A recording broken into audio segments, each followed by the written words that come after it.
Lowrider Live Show. Indy 100. And they had a test screening like in Downey or someplace like that. And a fight broke out. What's so funny? That's my neighborhood. I could totally see that happening. A fight broke out in the lobby because, you know, these guys and those guys and the thing and the blah, blah, blah, blah. And the studio went, okay, no. No, we are not restarting the LA riots. And so back on the shelf it goes. By now, trailers are in the theaters and the publicity is out and stuff like that. And people are like, oh, this movie. And the movie's not coming out. So now they don't know what to do with the movie. Hey. So then, finally, somebody in marketing, because, you know, up the stairs, they're always, Right, they know. always thinking. Yeah, they're always, you know, they know what to do. So one of the suits says, I know what the problem is. I know what the solution is. It's the title. It's that title, all that blood stuff. And it's like, nah, it's like that gets people going. So if you change the title, everything will be all right. So then they came up with Bound by honor. Bound by honor. Honor. And the thing. And they changed the poster. One down. Yeah. And the poster became a rose with thorns on it and stuff, and Bound by Honor and stuff. So the problem was they didn't do any real marketing for Bound by Honor. And then they threw the movie out there, and it really did open wide, but nobody knew what it was. The hell it was, yeah. You know, everybody's waiting for the blood in, blood out. That movie. And then a movie called Bound by Honor opened, and it opened a week before Terminator 2. Oh, good luck. Oh, wow. Yeah. One of the best sequels ever made, Terminator 2. Good luck. No discussion. All right. So the movie opened, bim, tanked. Wow. Tanked. And of course, part 2, Never got goodbye, part 2, because who's going to make a part 2 of a bomb? Right. You know? And it wasn't until 6 months later when the thing came out on video. And when it came out on video, they called it Blood In, Blood Out, Bound by Honor. Yeah, the whole thing. Yeah. And I remember some critic wrote like, man, the title's longer than the movie. Yeah. You know? But that's when it caught on fire. Dude, when did you know it was a pop culture hit? When did you know, like, this is bigger than a movie DVD? It's like a own community, own culture right there. When I kept getting stopped all over the world, you know, Wow. for about that, because I was like, because it's one thing, you know, like, okay, you're in LA, and I understand that, you know, because people, you know, our people want to see themselves, and they want to see their stories and stuff Identify. like that. Yeah, so I totally get that we're like, oh man, you were in that movie, blah blah blah. So okay, fine, we're in LA, I get that. But when I'm like in a restaurant in Rome, and the waiter says, here's your pasta. Oh, you're an American actor. You know, and I'm like, why? Which American is that? You know, all over the world. Wow. I've been stopped in the street. That's awesome. I was riding a bicycle in Lima, Peru one time.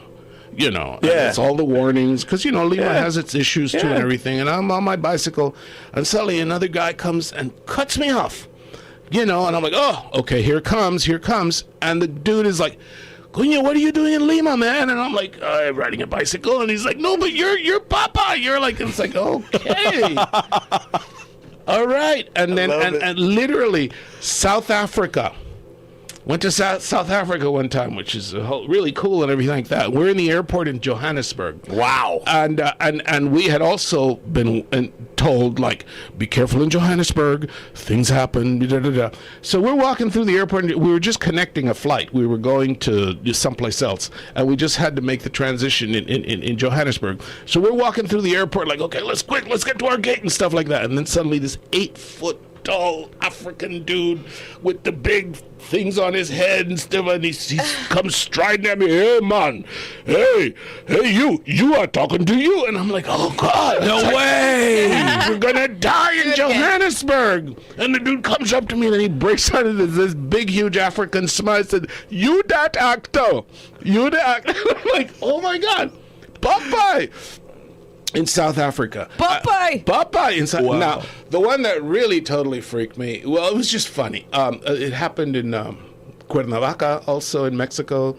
A guy left his car in the middle of traffic and started a traffic jam. And we're walking through a plaza, and I was working on a movie down there, and I'm walking with this Mexican actress, and suddenly we hear all this honking and all this beeping and everything like that. And we turn around, and there's a guy running at us. And we see the car stopped in the street with all the doors open, and all the guys behind him are honking because the guy stopped in the middle of traffic Oh, wow. to come running over And meet you. You gonna stop traffic like that though? Wow. Stopping It's traffic? a cold hit, man. Yeah. It is. Yeah. It is. It's a cold hit. I can't wait for part 2. Well, I'm saying when I was down in New Mexico with Jimmy just now, he was like, "Dude, no, we're gonna do it. It's gonna happen. It's gonna." I'm like, "Jimmy, come on. What are you gonna do? Like the Honda on walkers and stuff like that?" Right. And it's like, "Órale, vato, pass the Geritol." I'm like, what? And he's like, "No, I have an idea. I'm working on it. And I'm like, okay, whatever. You know, it's like it would be interesting. You know, I have no idea. So there you go, Roger. Miklo has a kid. The kid's running to L.A. right now. The dad's still in jail. Connection. Oh, my son, they being there with me. Oh, I see the movie already. Oh, yeah. Right? Yeah. And you know, And you're there waiting for him to come in and son coming to jail to take his choncho. Oh, it's got it all planned out. and to be honest with you, the whole movie, right? If you look at it, all the characters, the only one that really took it was you.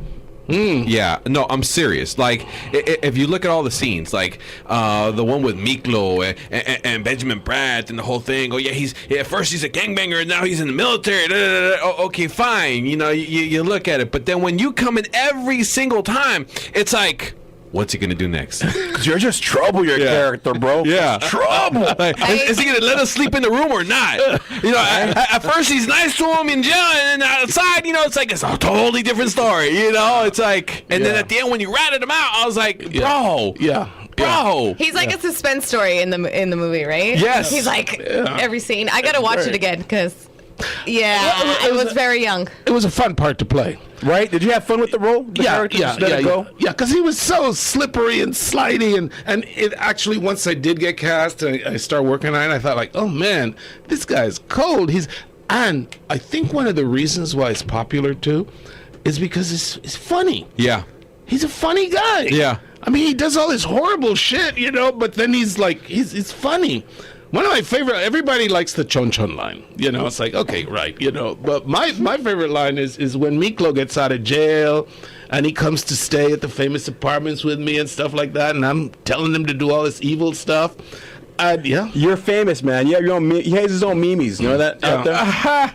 You had to show, my son sent me that a week ago. Before even you're on the show, you're booked. He sent me that. That's how you just. The culture's out there. Before you knew you were being booked, I got this. Okay. Remember when Justin Bieber got busted? Yeah. So that went out on the internet. Somebody got a picture of Justin Bieber in his orange jumpsuit and put it next to Popeye. And put that headline like, okay, white bitch, give me some church.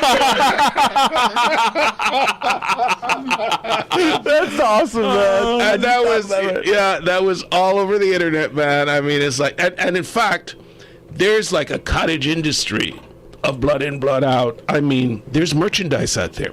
Oh yeah, there's web pages dedicated to it. And we will get to that in a second. Real quick, do you have a website? I'll tell you about that when we come back. Oh, dale. Yeah. Now you get like 2 bad bitches. The Lowrider Live Show. ND 100. Very funny.